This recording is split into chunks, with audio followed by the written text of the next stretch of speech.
Hello there. Welcome. How are you? Good to meet you. Welcome to the Yeah, house. thank you so much. We brought some security with us. Hi, everybody.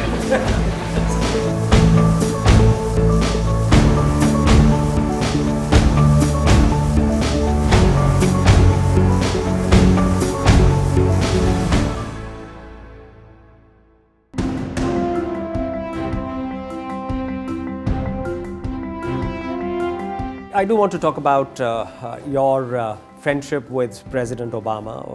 When did you get to meet him? Give us a couple of anecdotes about the kind of person he is. I worked in the Senate for 5 or 6 years in the Senate Leader's Office. And I sat right outside the floor of the Senate. My desk was right there. And I remember a young senator coming in, I guess this would have been January of 2005. Okay.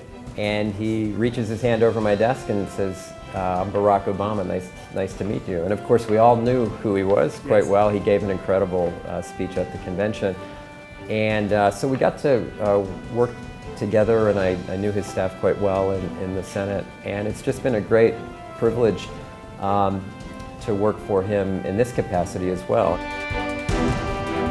He's a great fan of this relationship and a big proponent of trying to do more, and I think you've seen that in the last few years. We saw it early in the administration. First state dinner was for Prime Minister Singh.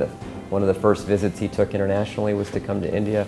And so when he had the chance, when Prime Minister Modi invited him to be the chief guest of Republic Day, that was a great opportunity for him to really, I think, promote the U.S.-India relationship. And in the past 2 years, the Prime Minister and President have met 7 times. That's incredible, isn't it? They've had 3 bilateral summits, and they have done big things together, from the Paris Climate Agreement to our agreement on civil nuclear cooperation, to our unbelievable progress on defense ties and security cooperation. We've really exceeded, I think, expectations across the board.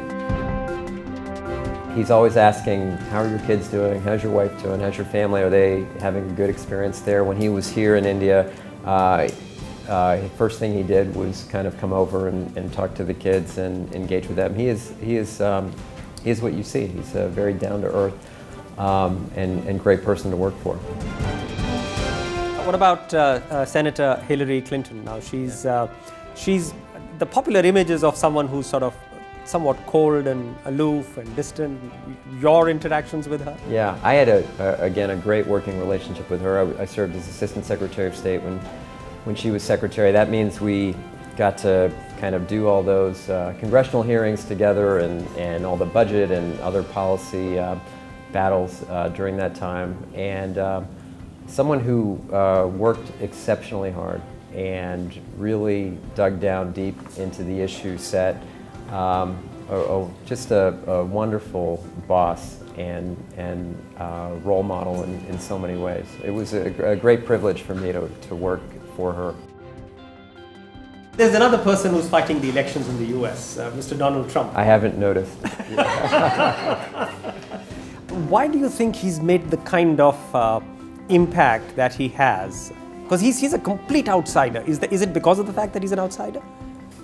Oh, I don't know if he's an outsider. I think, look, the country has, we've been, it's been a very close set of presidential elections for many cycles now, and it's been interesting to watch this campaign season. I've given up predicting what's going to happen. I've been wrong at every turn, but he certainly tapped into a sentiment on kind of economic insecurity.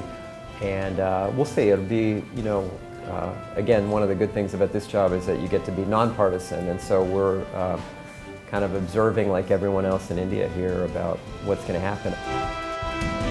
I am confident about that, regardless of the outcome of the election, that the U.S.-India relationship will continue to be one of the top foreign policy priorities of the incoming president. It's just, we've seen that over decades now. Republican administrations, Democratic administrations, successive parties here, that this is a relationship that really transcends party. And I think now, especially in the last 2 to 3 years, we've taken what used to be two independent tracks, economically, politically, strategically, and those tracks are starting to converge, which is, I think, it's not only good for the two countries, it's good for, I think, good for global peace, good for global prosperity.